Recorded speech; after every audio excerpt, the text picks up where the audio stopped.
Hi everybody, I'm Jules and this is Decisively Games. Welcome back everybody. It's been a long time.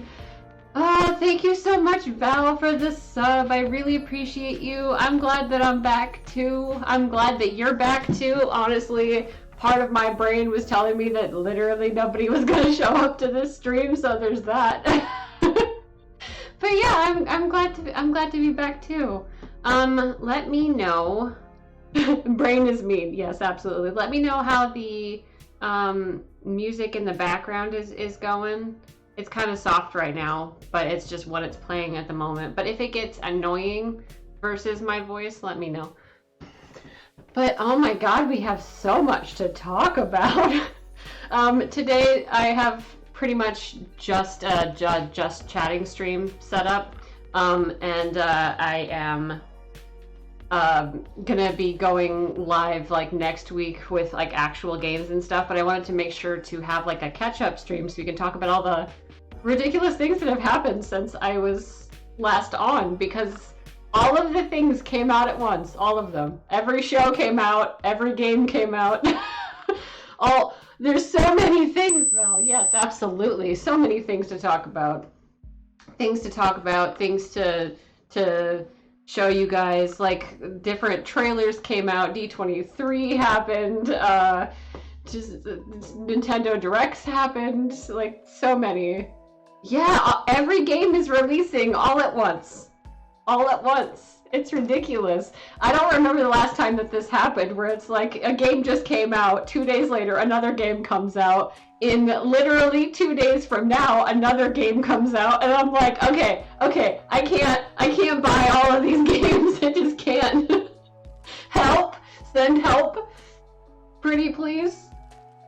But yes, we have so much to talk about. I have my list as usual, where I'm just going to be going through what has happened in the order that it happened in, essentially. But I suppose we could start off with Animal Crossing, because I usually do. I was playing a little bit more of it towards the end of, what was it, August? When there was like nothing to do. I miss that a little bit. I miss it just like a tiny bit, where I felt like I didn't really have anything to play, or I wasn't really interested in playing anything. And now I'm interested in playing all the things all at once, and I can't. I don't have the time. But I was playing more Animal Crossing, and I was getting more, bug models and stuff like that. And I was giving my villagers more gifts so that I could get pictures. And now I have photos of all of my villagers. So that's nice because I got, during my break, I got Shino's photo and Cherry's photo and also Rudy's photo. So now I'm done with that. I don't really know who I'm gonna have leave next. I'm leaning towards maybe Punchy, but I love him and I don't want him to go. I just need something like new on my island. It's time. It's time. I haven't done any like huge projects on Animal Crossing. I still don't have my ruins done or anything like that. I've just been making sure to get on every day, making sure to get my Nook Miles from the kiosk every day so that I don't lose the streak that it has. Talking to villagers, giving them clothes, because I love when like a new villager comes in and you're like, here's all the things so that you're cute every time I see you. Here's all the things. Enjoy. So I've been doing that. Like I said, I got all the photos. So many bug models. Catching so many bugs to get bug models. I finally got my fly, the third fly that I needed, and I now have a fly model on my island, and with that, I no longer have trash on my island trying to collect the fly, so that was great too. Also, I updated my dream address as well.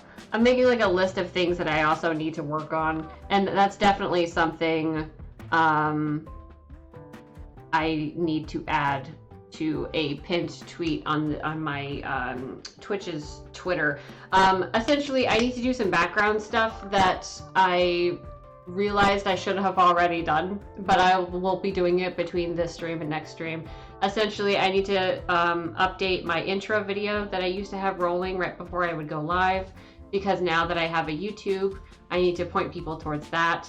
And then also set up a link on my Twitch homepage for my YouTube to send people towards that. And also set up a pinned tweet on my Twitter at Decisively Games to send people to my YouTube.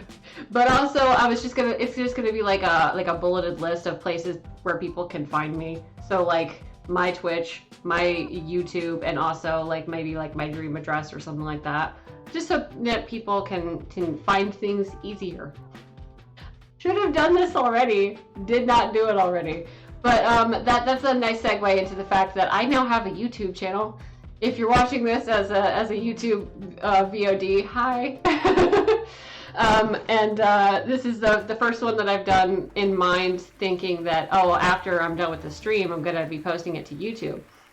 So now all of my VODs go to YouTube. I finally figured out how to do that. The only problem is that my stream from the 9th, the 9th of August, is gone.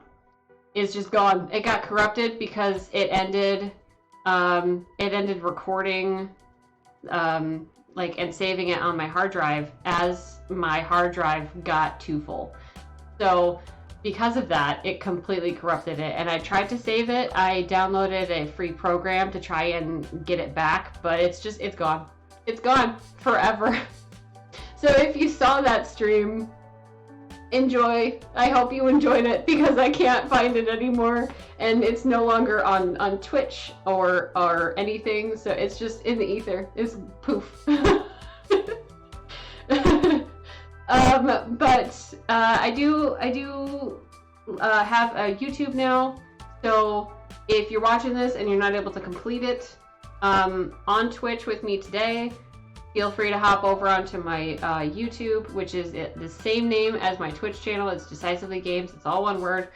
And I don't have any links to it right now, but I'm the only Decisively Games, let's be real.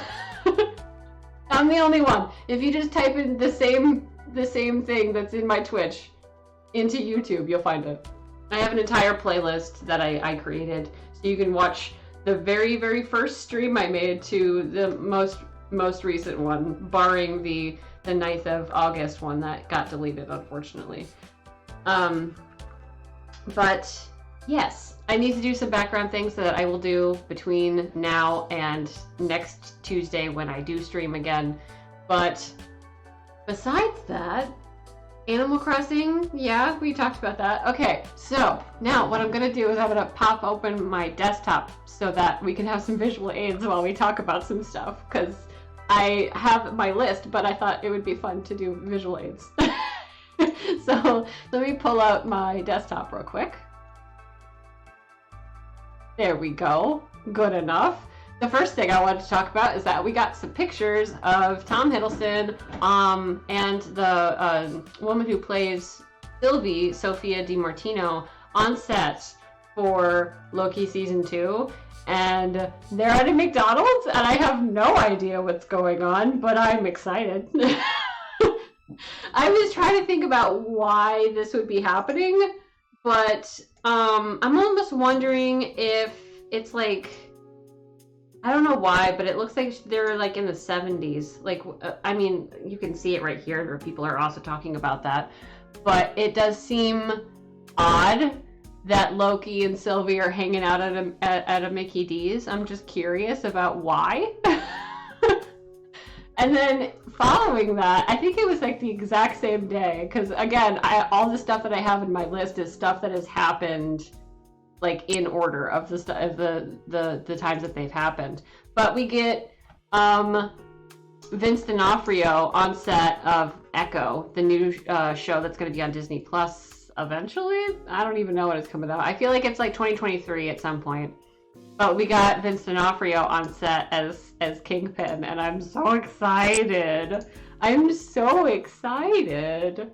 I can't wait for Echo, because as you're probably aware, that's also the next time we're going to be seeing Matt Murdock back in the MCU. Barring She-Hulk appearances, but like the next time he's going to be like in a show is going to be Echo. And I'm really excited. I'm wondering if he's already filmed his scenes, because there's been no set pics of him on set, because I know people are rabid for that.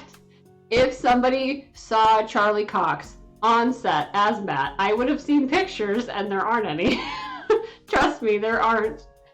But I thought it was cool. I thought it was something cool to bring up, because it's really cool to see Vince as Kingpin again. I like it. I'm excited. Are you excited? I'm excited.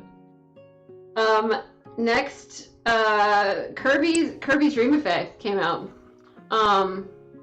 Yeah, they're probably keeping it under wraps, but also I'm assuming they were trying to keep under wraps that Vince was on set for Echo as well, but people got pictures of him. Okay, so if they are keeping it under wraps, and there are pictures out there somewhere of Charlie as Matt again, give them to me. Give them to me now. Preferably now. No later than now. Yeah, okay. So, Kirby's Dream Buffet came out. It's essentially like Fall Guys meets Kirby. When I first saw the trailer for this, I was like, oh my god, it's adorable, because Kirby's adorable, and he's just so wholesome, and like all of the graphics and stuff with the food makes me very hungry. And it looks great in theory, and then I watched people play it, and I'm like, oh, this isn't good. I guess I was expecting it to be free with microtransactions, because there's no such thing as like a free game. So if you're going to have a free-to-play game, it's going to have microtransactions in it, right? So I guess I was assuming that it was going to be free. It's not free. It's $15. I've heard that it's very bad. I've watched some of my favorite streamers playing it, and it's not good. And it has like a Mario Party mechanic in it where they give points at the end for no reason, where it's like, oh, such and such ate the most blueberries or whatever the heck, and then they automatically win even though they were in third place the entire time. Like, I hate that mechanic so much. Like, it's just bad. But not only is that mechanic a little bit worrisome when it comes to like party games and stuff, because if you're trying really hard to be first and then you get taken over by somebody in third because they just happened to eat blueberries when you didn't even know that that was like an achievement or whatever, it just seems kind of like lackluster and less entertaining in general. But I think the biggest thing for people is that it's really laggy, or it was when it first came out. I don't know if it's gotten any updates or anything. After watching people play it, I stopped following like news about it. But it's really laggy, and if you're trying to play with friends and all of that, you'll see stuff like pop in as you're rolling around as Kirby on these courses and stuff, and it's bad. It's bad, especially because you have to like time jumps and stuff like that. It's just, I don't know, man. I don't know. I was excited about it, and then I watched people play it, and I'm no longer excited about it. So I don't know.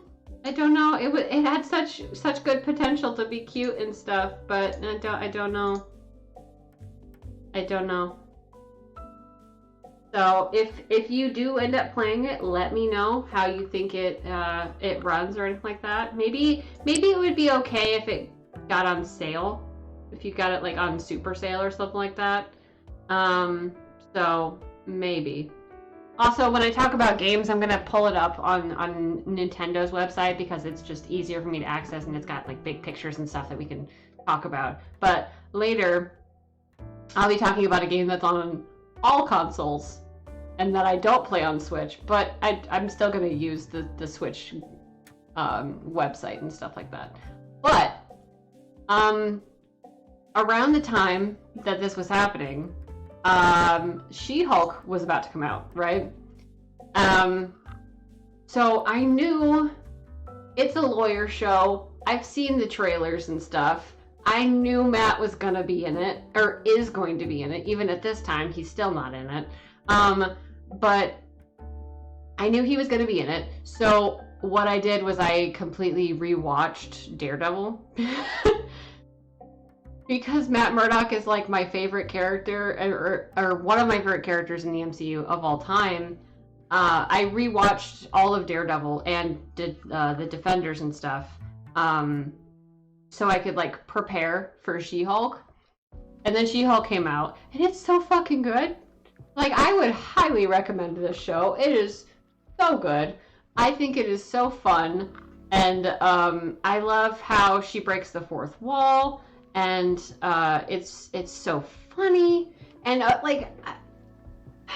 it seems like there's like a common denominator whenever the internet decides to shit on a show, and it's either got, you know, I think She-Hulk is very good. You didn't like the Sopranos spoilers? I mean, I've never seen the Sopranos, but I can understand if you're like in the middle of watching the Sopranos and happen to be seeing She-Hulk, that would be a bad decision for them to put that in there, but I completely understand that. But like, I've been seeing a lot of like hate on She-Hulk in general, and I also saw the same kind of hate for Ms. Marvel and stuff like that, but every time there's a male-led superhero show, everybody goes crazy over it, or seems to like it a lot more in general. And I just like the stuff with her breaking the fourth wall. I wasn't aware of this because I wasn't like a huge fan of her comics. Like, I knew who she was, I knew who Jen was, I knew who She-Hulk was in the comics, but I wasn't like reading every single issue, right? Yeah. Yup, Val. Yes, 100%. But the way she breaks the fourth wall is very in conjunction with how she breaks the fourth wall in the comics. I didn't realize that she did that, but she was doing it, I think, even before Deadpool was doing it. So people talking shit about it is stupid. It's just stupid. The show is good, and it's fun, and it's so well written, and if you're not having fun while watching it, just don't watch it. Don't talk shit about it on the internet. Just don't watch it. Like, why do you have to do that? You have a theory? I don't know if it's explained in the comics either, but she just does it all the time. Like, there was a cover where she was kind of like scantily clad on the cover, and then like either in the very next page of that cover or on the cover itself, it's her being like, my eyes are up here, excuse me. But I would love to hear your theory about why she breaks the fourth wall. Because I don't mind it. Like, I wasn't expecting that. And then I talked to my dad, who is way more knowledgeable about comics than I am. And he's like, oh yeah, no, she's been doing that since forever. And I'm like, oh, okay, that makes sense then. Oh. That could be it. In the first episode, she said she doesn't have an alternate ego, and your bet is that she breaks the fourth wall, and when she's talking to her alter ego. I mean, that could definitely be it. Are you completely caught up? Because we could talk about the latest episode, because I screamed. Val, you know how much I love Matt Murdock. And I have been looking forward to seeing him so much. When she got into legal trouble, I was like, hey, by the way, I happen to know a great lawyer she could use. Maybe she could use a friend here. And then she ends up getting another lawyer, and I'm like, well, fuck, like how? Like, we know he's gonna be in the show. Where is my boy? Where is he? And then at the very end of that episode, seeing what's in that freaking box, I screamed, and I'm like, how? Absolute dare you? How dare you tease me with his helmet? And then behind the helmet on the rack of clothes, you can see his vest hanging up. And I was like, okay, how dare you show me these things, but not put Matt in that suit. Put him in the suit and bring him to me immediately. Yeah, no, it's his. It's his, 100%. But also in the same thing, like, how can he afford that? Because it seems like what that designer makes is like all super expensive, right? How can Matt Murdock, pro bono lawyer, afford that? I'm very curious. Like, did he like help them and he's like doing them a solid? Like, what is happening? I need to know. I need to know how he afforded this brand new suit. And why he made it yellow. Why? Like, listen, Maddie, I know you can't see, but everyone else can. And your whole thing is being stealthy. And that thing is like literally gonna shine in the night like a beacon. And I am on team, please stop hurting Matt, so I need him to not wear bright gold in the middle of the night. It's just a simple thing, really. But also, I think when he's like, "Oh, here's something extra for Jen," I think it's her suit. I think it's her white and purple suit, and I'm really excited to see it. Obviously, we see little snippets of it in the trailers and stuff like that. But I want to see it completely, and I'm super excited to see it completely. Also, I don't know how many episodes She-Hulk has. I feel like it's like all of the Disney Plus series that we've seen so far have fairly short seasons, right? Which is another reason why I'm so excited about Daredevil Born Again, because there's like 18 episodes or something crazy like that. But I feel like it's going to have a fairly short season, and I could look it up, but I'm not going to right now. But I feel like it's going to have a shorter season, and I feel like we're getting down to like the back end of the series, and I'm so excited to see what happens next. It's every Thursday, would highly recommend it, and every episode is only like half an hour, so it's 9 episodes. Okay, what are we on now? Like, this Thursday will be 6, right?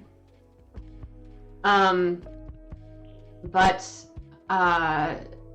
completely lost my train of thought. Woof. I'm excited about seeing where the show is going and all of that. And I'm excited to see Matt because, oh my God. I need to see him. I need to. Jumping ahead a little bit, because we're still talking about She-Hulk, at D23, there was a snippet shown of Matt on She-Hulk, and I'm not going to spoil anything. I can't wait anymore. Give it to me. I'm so excited to get him back. It has been so long. Okay, moving on, because I will not shut up about Matt Murdock. I need to move on. I need to. The next thing that I saw was the Last of Us teaser that showed in like a collection of teasers and stuff coming up on HBO right before the House of the Dragon premiered. I don't know if any of you guys have played this game or played its sequel, but I am a huge fan of The Last of Us and The Last of Us Part 2. I know a lot of people hated that game because of what happened in it, without spoilers. But I have been a huge fan of The Last of Us, and I was excited the second I heard about there being a series on HBO coming. And then this freaking trailer came out, or it was like it's a teaser. It's like 30, less than 30 seconds, right? But seeing these characters as these characters in the video game, they're perfect. Perfect for Joel, perfect for Ellie. It cannot come out fast enough. And I cannot wait for it to emotionally, absolutely destroy me. It's gonna be great. And then speaking of Last of Us, there's supposed to be, it got a remake. The Last of Us Part 1 got a remake, and there's supposed to be a PC version.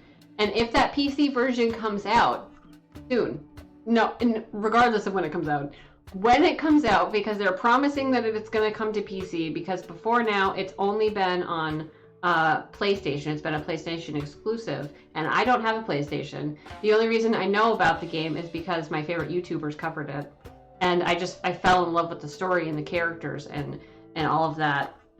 But if they keep on their promises that it's going to come to PC, you guys will absolutely see me play this on stream, and I am so excited. Okay, Val, no problem. But I am so excited for The Last of Us. I think it looks amazing, and it looks very dead on to the game, from the wallpaper in like a specific. Let me scooch this forward a little bit. In this scene, this is the exact wallpaper that's in the game in this scene. So like it seems so true to the source material. I can't wait. It's gonna be great. And then when it comes out, we'll be able to talk about every single episode. But obviously this played in front of a very big TV premiere, which is House of the Dragon. I watched this the second it came out on HBO, the second, and I'm really enjoying it. My mom is really enjoying it. My sister and her husband are really enjoying it. My brother and his girlfriend are really enjoying it. It seems like a lot of people I know are really enjoying it. Besides there being some questionable shit in the show, but I feel like that's, kind of on par for what Game of Thrones has always been about. And right before this came out, I was not catching up because I had already seen it, but I was rewatching the Game of Thrones series, and it is the ending is just as bad watching it again. It's just as bad. I told myself when I first saw it that I would never watch the last episode again, but I watched it and I got mad all over again. I was like, what? Why did they do all this stupid shit? Why? It makes no sense. None. So in my head, it ended differently. But I feel like this prequel is great. And I feel like it sets sort of like a precedent for them to do other prequels for other houses. Like they have House of the Dragon, they could do House of the Wolf for like a Stark prequel, or even not a Stark prequel. They could do a sequel, which I've heard that they're trying to do or are doing with Kit Harington as Jon Snow. So that would also be very interesting. But House of the Dragon captures the same sort of fantasy element that I really liked about the first series before it went bad. There's so many dragons and they're amazing and the costuming is freaking perfect. Like, so as you're aware, this is revolving around the Targaryen house, right? And their house sigil is the dragon. They ride dragons. It's awesome. They have like dragon scale armor and dragon helmets, and it's the coolest shit I have ever seen in costuming. If they don't get Emmys for costuming, I'm going to riot. It's amazing. It's amazing. And I don't know where House of the Dragon is filmed, but I do know that the scenery looks amazing. It looks great. But if you are a fan of Game of Thrones, I would try this. Because while you might not be intimately aware of who these characters are, because you may not have read Fire and Blood, which is what the series is, you know, really based off of, because apparently it's like it's almost like a chronological thing of what happened and who married who and who died and stuff like that in the Targaryen line. And I haven't read that. But, I mean, if you watch the original, you know who the Targaryens are. You know that dragons exist, or that they did. And it's fun to see King's Landing again. It's fun to see, you know, them talk about people, and then you find out their last names, and you're like, I know that last name. That's a Lannister. I know that house. Or like, every time they say a specific house name or a specific place, I feel like that one, like, Leonardo DiCaprio meme where I'm, like, pointing at the TV and I'm like, oh, I know that. I definitely feel like that meme, like, 18 times per episode, for sure. I also feel like they did really good casting. I think Matt Smith as Daemon Targaryen is so good. Like, I don't know why he plays a bad guy so well, but it's good. It's good. But you just get sucked into it so quickly and so easily, because while the characters are unfamiliar, the world is incredibly familiar. So if you are a fan or were a fan of Game of Thrones, I would highly suggest trying this out. It is not made by the same people, so hopefully they won't fuck it up. But it is incredibly good, and I would very much recommend it. I would make sure that you know what you're getting into. It is a very violent show. There's a lot of graphic violence in the show. So if that messes with you, or if that's not something that you are prepared to witness, don't watch it. But if you watch the original Game of Thrones, it's on the same level, I would say. But yes, I wanted to absolutely recommend that because I think it's good. And while in a little bit I'll talk about a different show that it's being compared against, I think both shows are great. But yes, I wanted to make sure to recommend this in specific because fucking dragons, man. Dragons. Like, that's all people had to say to me to get me to watch this.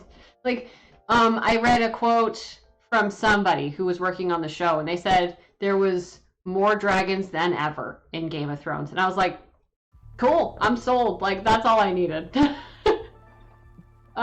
Moving on, another show that I started watching and finished was season 2 of Only Murders in the Building. I am obsessed with this show. I love this show so fucking much. Would highly recommend it. It's funny. It's so good. It's well shot. It has good cinematography. It has good costuming. All of Selena Gomez's outfits in this show, I need in real life. Like, I feel like 12 times this past season, I would go onto Google and stuff, and I would type in like a shirt she was wearing, or a sweater she was wearing, or a coat she was wearing, and I'm like trying to find like something that like seems similar and like save it to my like Amazon wish list. But if you like Steve Martin, if you like Martin Short, if you like Selena Gomez, watch this show. It's so good. It's so interesting and fun, and with how it's written and all of that. It's on Hulu, and it's got a complete season 1 and complete season 2 to watch. Season 3 is definitely coming. It's been renewed, and 10 out of 10 would recommend. It's so good. Yes, so good. And then the next thing on my list is that this happened. I feel like a lot of this stream is me freaking out about different things and being like stupidly like excited about things, but I am stupidly excited about Taylor Swift's new CD, Midnight's, coming out October 21st, almost in 1 month and a day right now. I have been counting this down since it happened. It got announced on the 29th of August. It is now the 20th of September, and it feels like time has been going by so slow, because I'm like, how many days until October 21st? How many days now? How many days now? And it doesn't ever seem like it's getting close enough. But I am super excited about her new album. I can't wait to completely like listen to it at midnight when it launches that day. I can't wait to like write out little notes and everything about every single song so I can talk about it here, because I'm absolutely gonna do that. October 21st, what is that, I wonder? It is a Friday, so it'll happen on Friday, and then I will have the entire weekend to listen to it and analyze it, and then on the Tuesday following that, on the 25th, wait. 21st is a Friday, 25th, yeah, okay, sorry. As soon as I stream that week, we'll definitely be talking about it. We'll definitely be talking about our favorite songs and what like order or something like that, maybe like a top 3 or something like that, or specific lyrics that maybe jumped out, or ones that I've decided to learn on the uke. Like, I feel like it's been so long since we got an original album from her. Like, I love her re-releases, and I'm looking forward to more re-releases from her, but I feel like it's been so long since we got an original album, and it was whenever Evermore released, which is my favorite album of hers to date. Evermore and Folklore were kind of like neck and neck for me for a little bit, but I literally took the time to like see how many songs were like my favorites on each CD, and Evermore had like one more song on it that I liked in comparison. So I guess Evermore is my favorite album ever, and it's like the one that she like doesn't even acknowledge that she owns. So that's fun. Hi Val. I'm just talking about how I'm a giant Swiftie and I can't wait for her new album to come out. But yeah, new album, new Taylor Swift album on the 21st. And when it comes out, I'm gonna do a deep dive on stream about all the songs that I really enjoyed, all the songs maybe I didn't enjoy so much, which I highly doubt. No, October 21st, not November 20 or September 21st. October 21st. That's in a month from now. I would die. That like this would be the only thing I'd be able to focus on. My goodness. But basically, I'm going to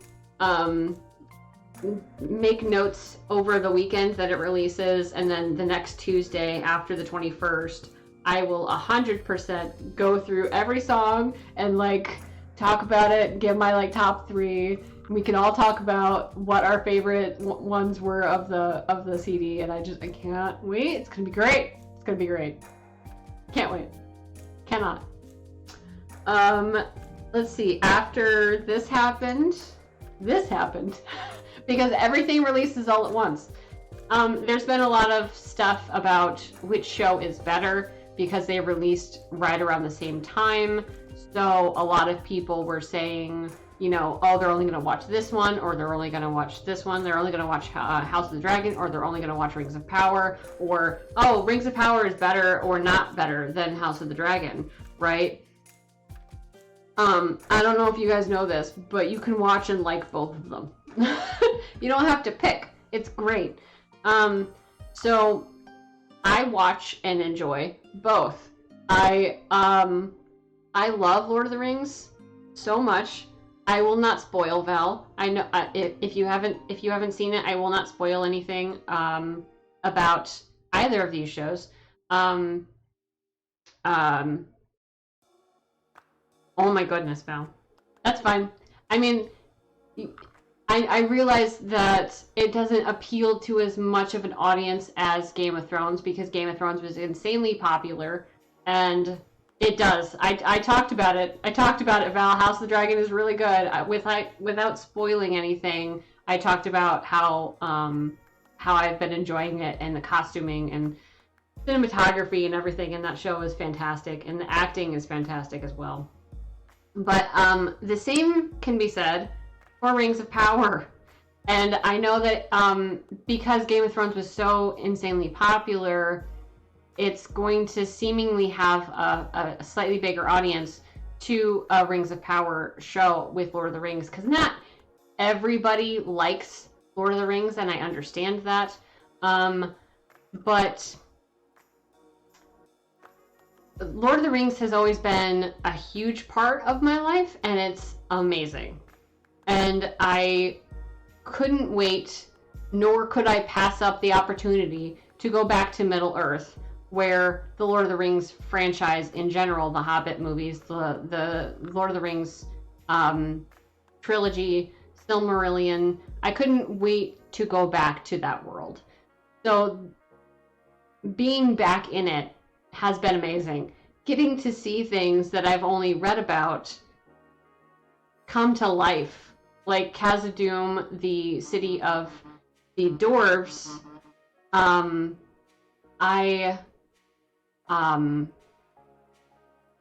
getting a text from my dad. Hold on.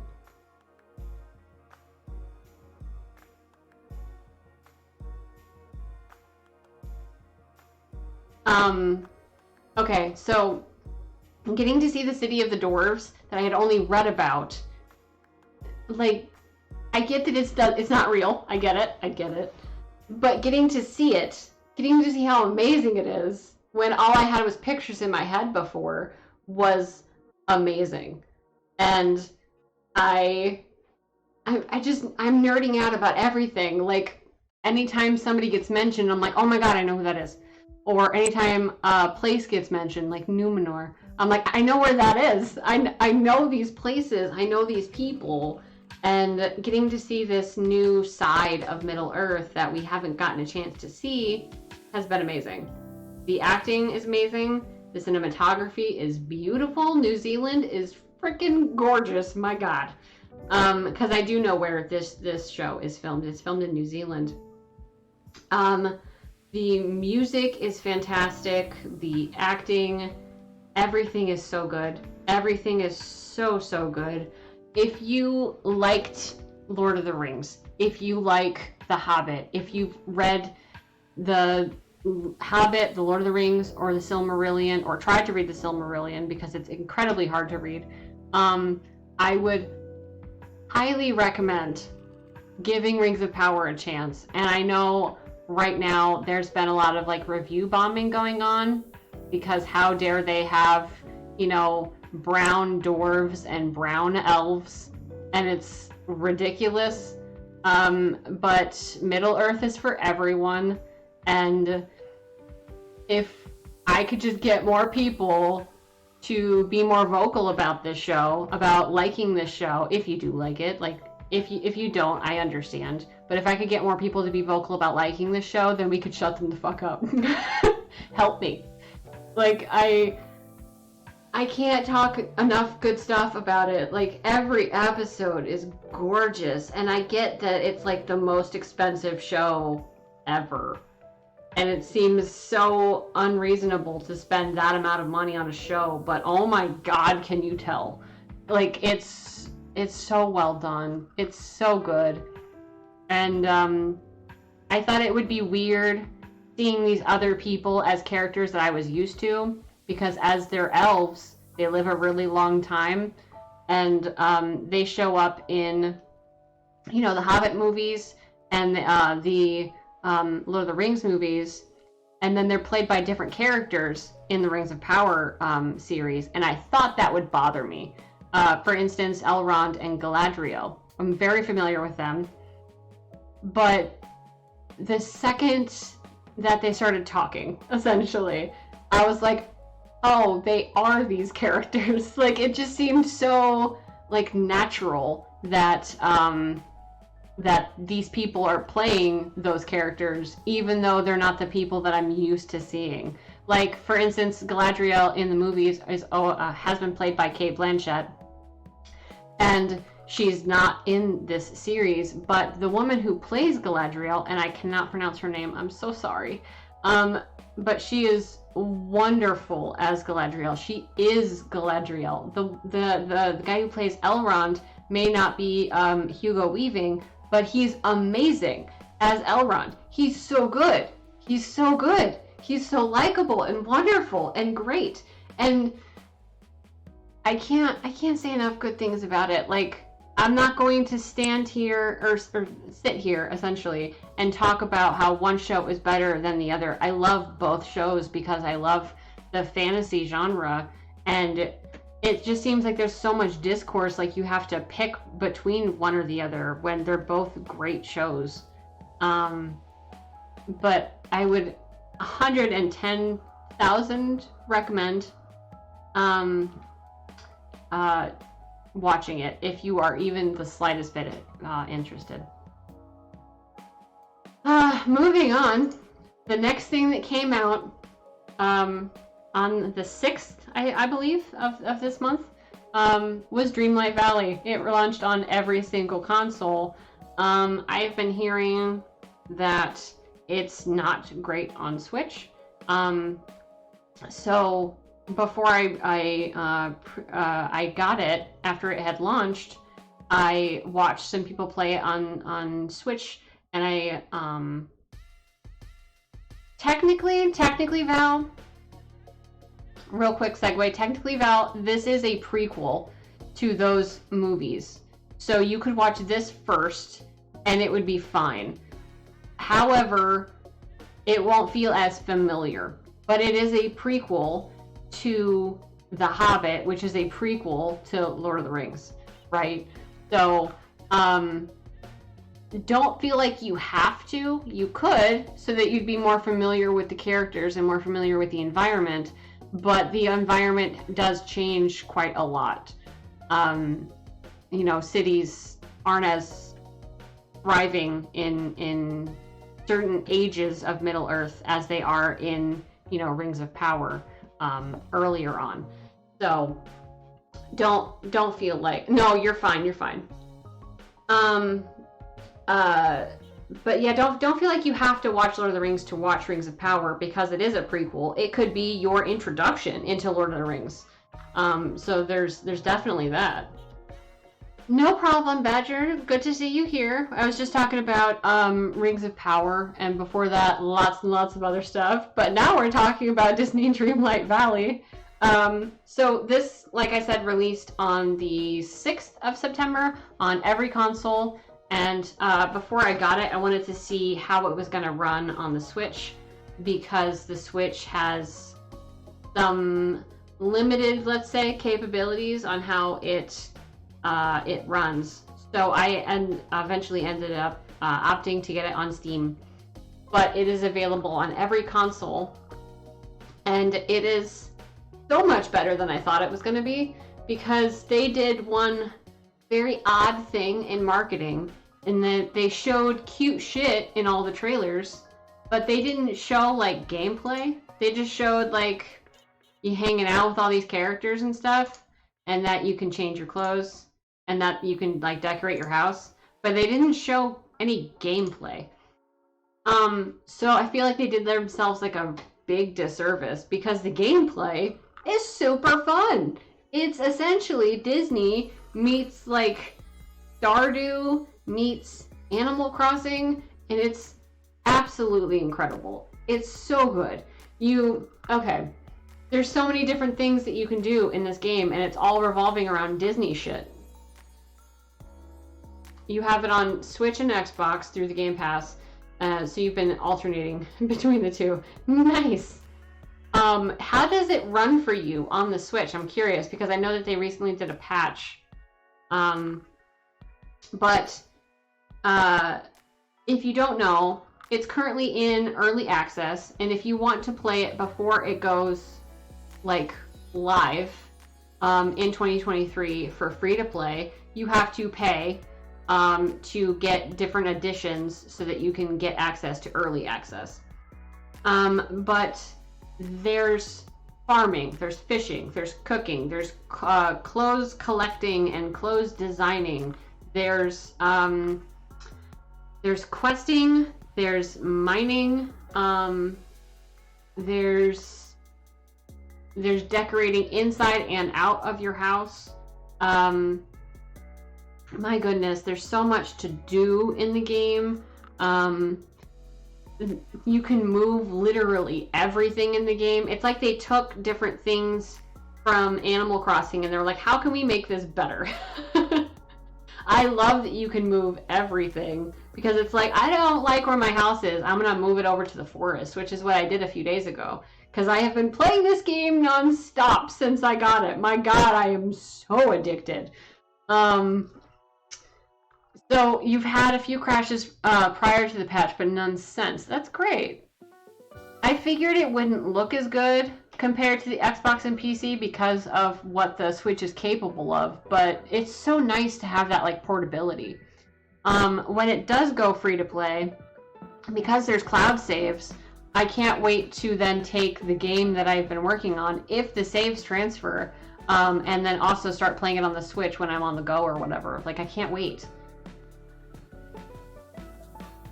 But you can befriend all of these wonderful Disney characters that you grew up with, like Mickey Mouse, Minnie, Goofy, Wally,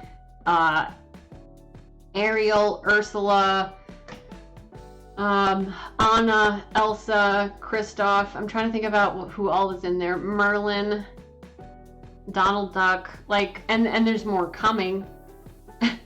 Like, everything about this game is so fun and nostalgic and ridiculous. It's so cute. I've heard some people having issues with the streamer mode that they added on, which I appreciate that they added a streamer mode because it takes out copyrighted music. But right now, as far as I'm aware, they haven't fixed the issue where streamer mode, even though it would be clicked on where you're not supposed to be getting any sort of copyright songs or anything, it's still getting people's videos and streams blocked or striked or stuff like that. So I am still going to be playing it this next Tuesday, but I will not have any music on in the background except maybe like royalty-free shit that I can have in the background, because I don't want to have constant copyright strikes because the streamer mode doesn't work. So that's a little bit upsetting. The update messed with your cloud save, so you lost 4 hours. Oof. Hopefully you didn't do a whole lot in those 4 hours. Oof, that sucks though. That's interesting. That's definitely interesting, Val. I'm not going to get it on any other console until it comes out for free. And the only other console that I have access to is the Switch anyway. So I'm basically going to be playing it on Steam until it releases for free in 2023. And then I will be playing it, you know, wherever I feel like, essentially, after it comes out. I really hope the saves transfer, because I'm at the point where I'm almost completely done with the quests that are available in early access, and I'm almost having everybody at level 10 friendship and stuff like that. So I would rather not have to do all that again, but I fucking will. Don't test me, I will. But it's just so wholesome and fun, and there's always stuff to do, because, you know, stuff doesn't take an entire day. Like when you plant. Oh, good, Val. Good. Good that the saves transfer. I'm very glad about that. But like when you plant something in Animal Crossing, you have to come back the next day, the next real day, and then it'll like need to be watered again, and then you'll need to come back the next real day, and then it'll be grown. And you don't have to do that in Dreamlight Valley. You just come, like, every single crop has a specific time that it takes to harvest. Carrots are something like 15 minutes. There are crops that are less than that. There are crops that are way more than that. Like right now I'm planting pumpkins, and they take 4 hours to harvest.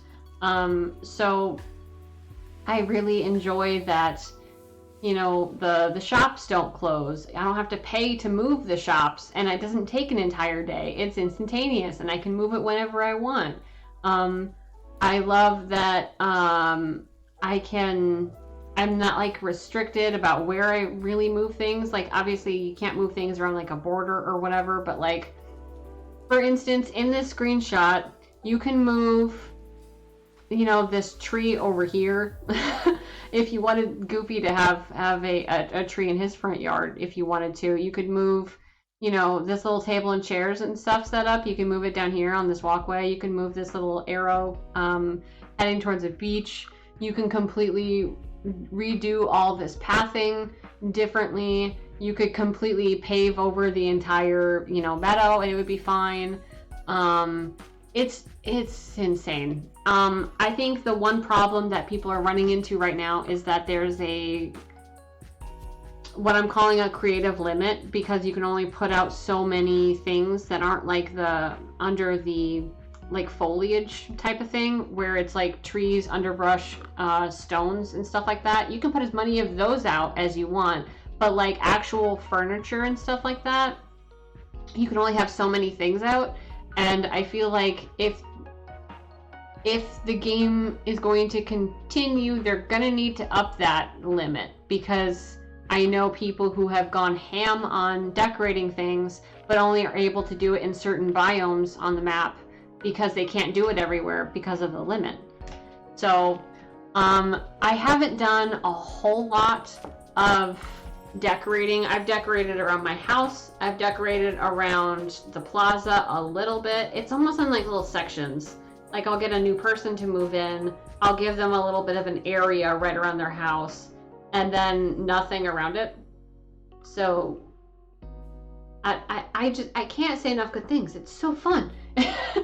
Even if you don't really care about Disney, it's a super fun farming life sim, and it's just it's great. It's so good. All of the villagers have like an actual fucking personality and don't just say the same 6 things over and over again. It's great.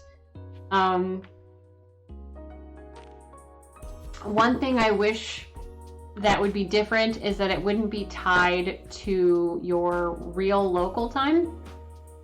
While I thought that idea was cool to begin with, a lot of times when I play, it's towards the end of the day, like after 5.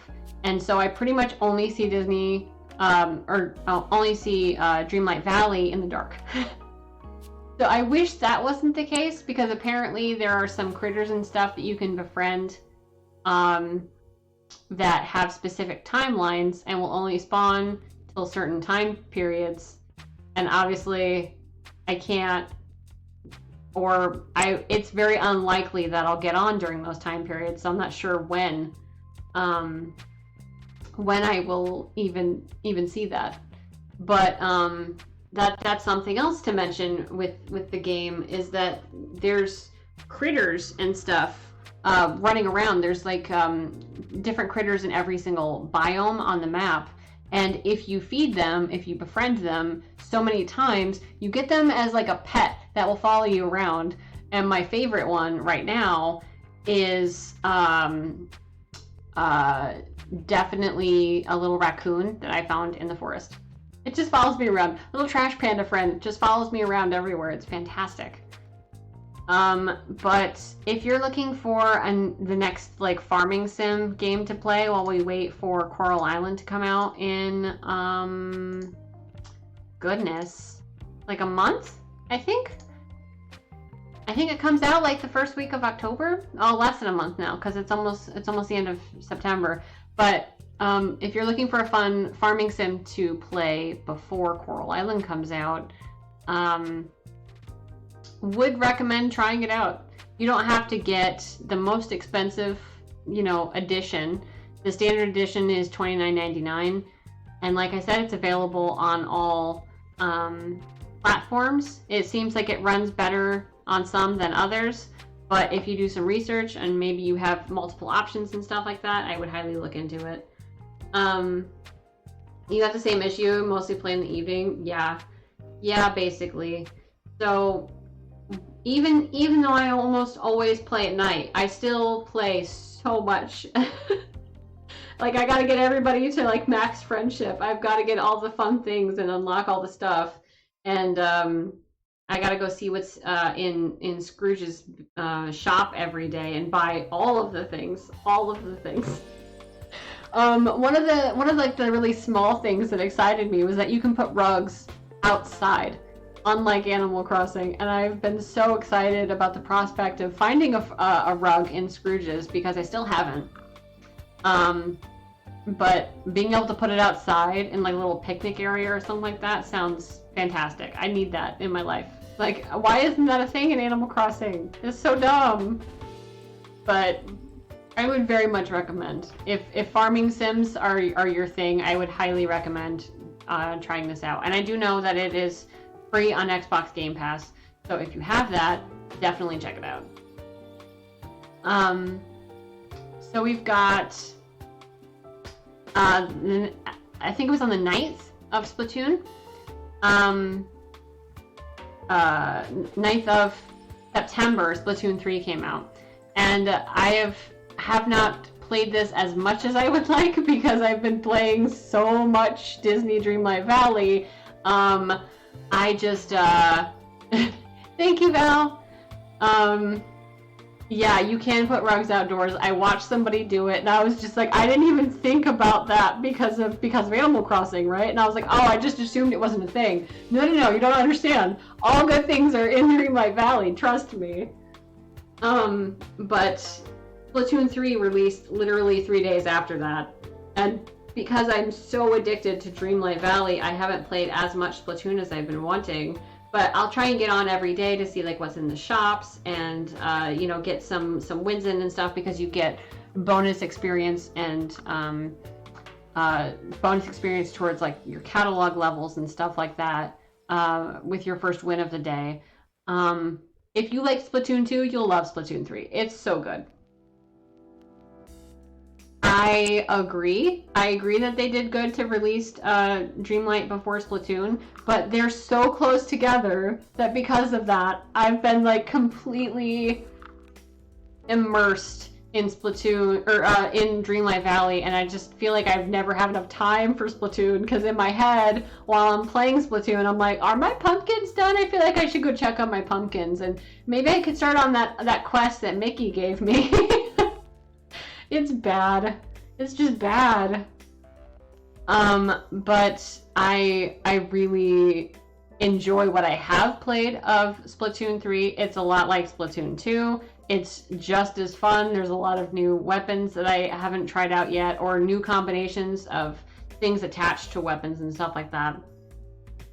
You're always broke. I would highly recommend in Dreamlight, farming is the way to go. Depending on... Carrot farming is slow because it doesn't have a huge profit. What are your current, what's your map situation? What all places do you have unlocked? Because depending on what places on the map you have unlocked, I can tell you what the highest profit is for farming. because I went from carrots to, I think, onions, and then to okra, then to asparagus, then to pumpkins. And pumpkins has the highest one. You have both forests unlocked, Mother Gothel last night. Okay, so if you have the glade unlocked, the Glade of Trust, I would recommend going and switching over from carrots to okra, because there's a lot more of a profit there. And I know that the seeds are more expensive, but you will make so much more money because you're getting more than just one okra per harvest. You're getting 3.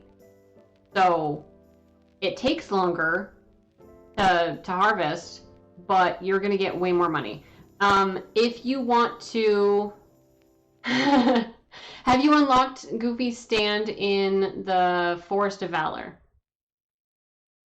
Because I would say, you need, if you're more interested in farming more often and making more money that way, I would go with canola from the forest. Canola is, I think, every 35 minutes, and it makes more money than carrots.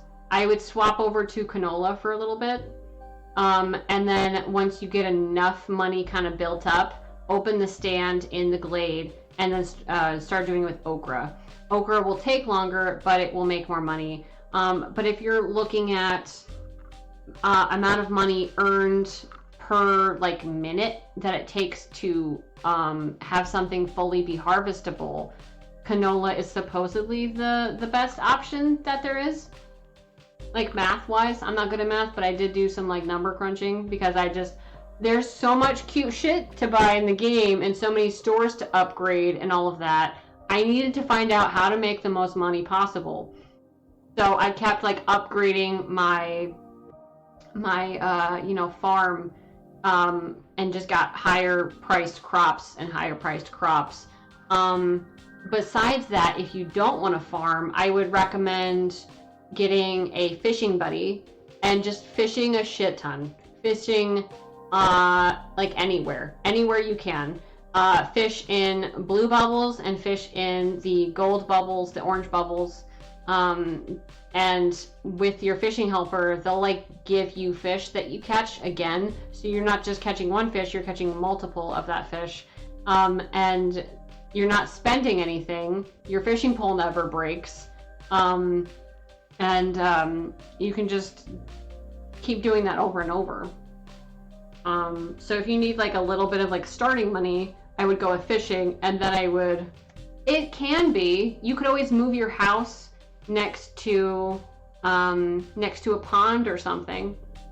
Move your house next to a pond, move Goofy's stall next to your house. Yeah, big brain. Move your house next to the pond, move Goofy's stall next to the pond too, so you can fish as soon as you're out of energy, sell the fish, run into your house, get energy like that, because unlike having to eat food for energy in Stardew, you just walk into your house and immediately it's full. And then leave, and then start all over again. Trust me, I have made so much money. Last night I did my first full pumpkin harvest, and I made 418,000 gold in one go, and it was great. Yeah, my farm is right next to my house as well. 100%. Yeah. I have a plot of farm, like I have 3x3 farm plots behind my house because I like that it is easier to plant stuff and it's easier to water in 3x3 plots. For me, anyway. I know that people have a little, like a long continuous like strip, but I like it in little 3x3 plots. But I have 252 plot spaces back there, so it was a lot of pumpkins, and it was worth every second I had to wait for them to be harvested, because 418,000 is a shit ton of money. But I also need to like upgrade my house, and I need to upgrade Remy's restaurant, and I need to buy all the things in Scrooge's today, so I might be down like half of that by the time I'm done. But back to Splatoon 3. It's fun. It's very fun. I've always thought it's been very satisfying, covering things with paint and stuff so you don't like miss any spots. And I've really, really been enjoying the game. I know it's been having some connection issues, but in general, I feel like it's faster to get games in Splatoon 3 than it was in Splatoon 2. So I would still very much recommend the game in general. It took you 4 days to unlock Ursula's house because it was 10K.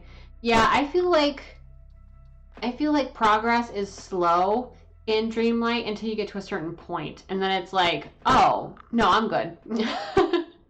But also, there's no reason to like rush through content because this is all we have for right now. We have promised more stuff coming in early fall and more stuff coming in late fall, but until then, this is all we get. So there's no reason to rush through anything either. It's fine. It's fine. I'm just ridiculously addicted and I can't stop playing the game. It's not your fault, Val, for not having done certain realms yet or unlocked certain zones yet. It's because I am absolutely immersed in this game and I can't stop. Help. Send help. I can't stop. I just can't. After Splatoon 3 came out, we got D23 and we got some trailers for things that I was looking forward to. There's a lot of information about that came out with D23 having to do with Thunderbolts and stuff like that. Donald. Yeah, Donald does throw fits. He loves to throw fits. He's angry in every situation. But in D23, we got a few more trailers that I wanted to just talk about super quick. We got... No, you're fine, Val. You're fine. Also, feel free to message me on either Twitter or Instagram, and we can talk all about who like what villagers we love and what villagers we hate. Because I feel like if this was an Animal Crossing situation, there are some that we would kick out. But yeah, no, you're fine, Val. You're fine. I need to drink more tea. My voice is going already because I'm so unused to streaming at this point. But there are two major trailers that I wanted to talk about that came out of D23. And we got a Season 3 teaser trailer of The Mandalorian. And I'm really excited about seeing this again. I love Grogu, like everybody loves Grogu. And I mean, it looks good. It's Mandalorian. Of course it's gonna be good. Besides that, we got the Secret Invasion trailer, and I'm really excited to see what this means for like the MCU. I'm very curious about what's gonna happen here. I'm also excited to see Emilia Clarke in the MCU, because now that she's in the MCU, we have like three people now from Game of Thrones in the MCU.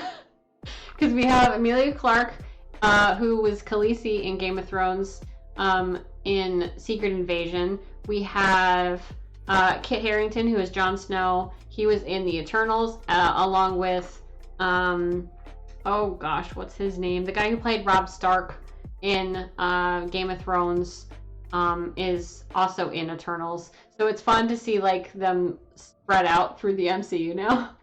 That's been fun.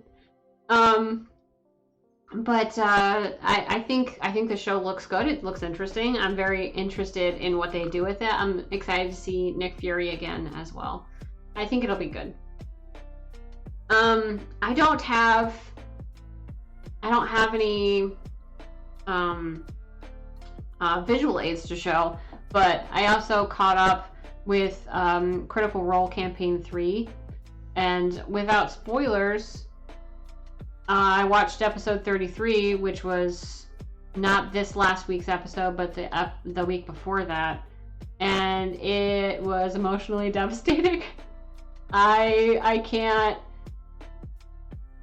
talk about it without being upset, but if anybody out there has watched Critical Role, like, and maybe you're watching this as like a VOD or something, on YouTube, do me a favor. Do me another favor first, real quick. If you haven't already, like and subscribe to my YouTube channel, Decisively Games. Or if you're watching this on YouTube, it's down there. There's a little button down there where you can like and sub to stuff. It really helps out the channel, and I never thought I'd be one of these people to like say that in a video, but please do that. It does help. If you are watching Critical Role, please talk to me about it, because I need to talk to somebody about it, because holy shit, what is happening? I can't. I don't want to talk about it because I don't want to spoil anything, but if you've seen it, you know, and I need people to talk to about it for sure. Val, you finally watched the new Thor? I still haven't watched it. I'm such a bad Marvel fan. I still haven't seen it. I need to. I want to. I just haven't had the time because it came out and then all the games released at once. I haven't had time. So, yes, there's that. Yeah, exactly, Val. There's just so many things to watch all at once. It's crazy. After that, on my list, I have the fact that we had a new Nintendo Direct happening.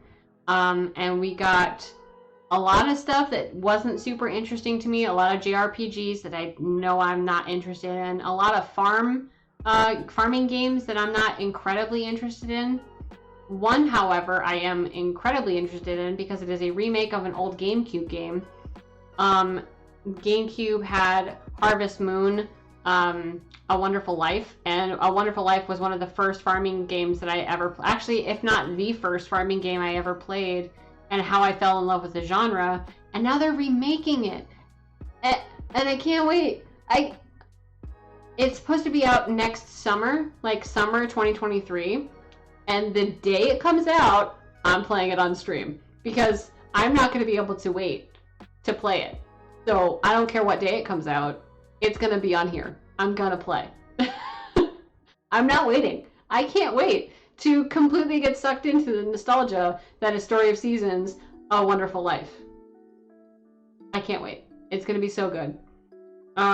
Also in the same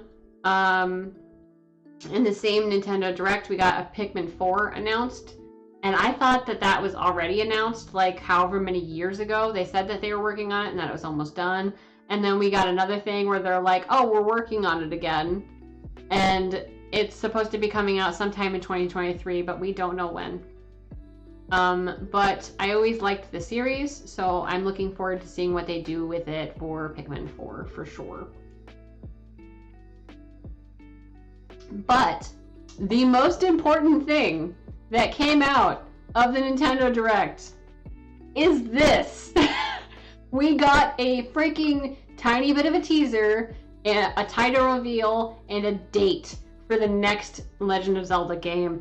And while we have been calling it Legend of Zelda Breath of the Wild 2, we got an actual title. It is Legend of Zelda Tears of the Kingdom. It is not Breath of the Wild 2, although it looks very similar to Breath of the Wild 2. It supposedly takes place over and around the same map as Breath of the Wild 2.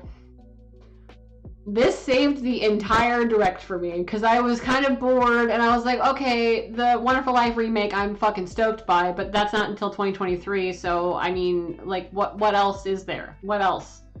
And then they're like Pikmin 4, but they didn't tell us anything else, and I was like, I need more. We haven't had a Direct in so long, I need more. And this was the last announcement, and I screamed, fucking finally. We get a title, we get a little bit more gameplay footage. It comes out May 12th. I have no idea what day that is. I have no idea when it'll get to my house, but the exact second it does, I'm going to be opening it on stream. I'm going to be showing you the freaking collector's edition because I'm absolutely getting a fucking collector's edition of this game. Breath of the Wild was my favorite game on the Switch, and it quickly became one of my favorite games of all time. It is So fun. I know a lot of people are speculating that it's not going to run on our current Switches. So I'm going to have to figure some shit out if it's not going to run on the Switch I have. If I'm going to need a new Switch just to get this, because I will do anything that they tell me to. Because obviously the original Breath of the Wild released on Wii U, and then it released on Nintendo Switch. So maybe people are thinking that it's going to have a sort of similar run here, where it will run on the Nintendo Switch, but then they're going to release a new console where it will run and look better. So there's that. But in general, I'm fucking excited. And I can't wait to play it. I can't wait to absolutely no-life it. Like, one of my favorite YouTubers and streamers, Wood, from the channel Beat 'em Ups, literally put out on his channel, like, after May 12th, 2023, I'm taking the rest of the year off for reasons, and then just put this picture, and I'm like, yes, same. Like, no other game is going to exist after May 12th, 2023. It's going to be only Zelda all the time. That's it. That's all I'm going to be playing. Y'all are going to get fucking sick of it. Like, I'm going to be going after more Koroks. I'm assuming they're going to exist in the game. I'm going to be exploring. I'm going to be finding every single freaking thing that I possibly can in order to 100% this game, like how I 100%ed Breath of the Wild. I can't wait. I cannot wait. And we're only getting like crumbs of information right now. I like picture a full freaking trailer coming out between now and May. Like, can you tell I'm excited? I feel like you can tell. I don't know if you can. Maybe. Yeah. You doubt that there's going to be a new console before the game releases, because they're almost always released in quarter 4 or late quarter 3. No, I agree. I think that the next console is going to come out after Zelda comes out, like that year, essentially 2023, and then they're going to have it as like a carryover, the same way they had a carryover with the Wii U and the Switch. I never played Breath of the Wild on the Wii U, but I do know that it was there.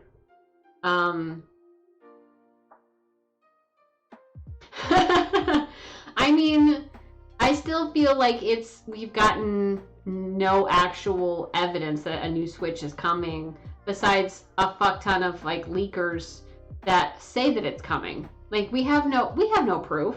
They have no proof. They just trying to get clicks on YouTube videos. But I can't say enough good things. I am excited. I've seen some people talk about Tears of the Kingdom, and whether it's Tears of the Kingdom or Tears of the Kingdom. I think it's Tears, but I'm okay with it being Tears. I don't know. What are your thoughts? Comment down below if you're on YouTube.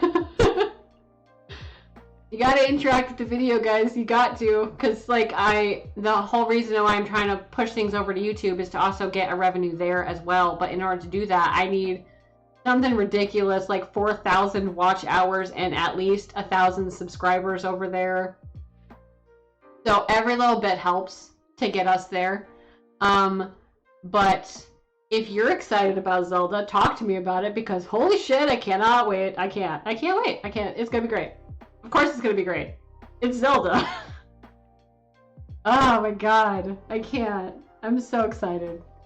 And then the last thing, or second to last thing, but mostly the last thing that I have to talk about is that Overwatch 2 is coming out in October 4th, October 6th, first week of October. And they announced a new hero. And I'm super excited about that too. I feel like that's the word of the day. Excited. But I think her kit as a support hero looks awesome.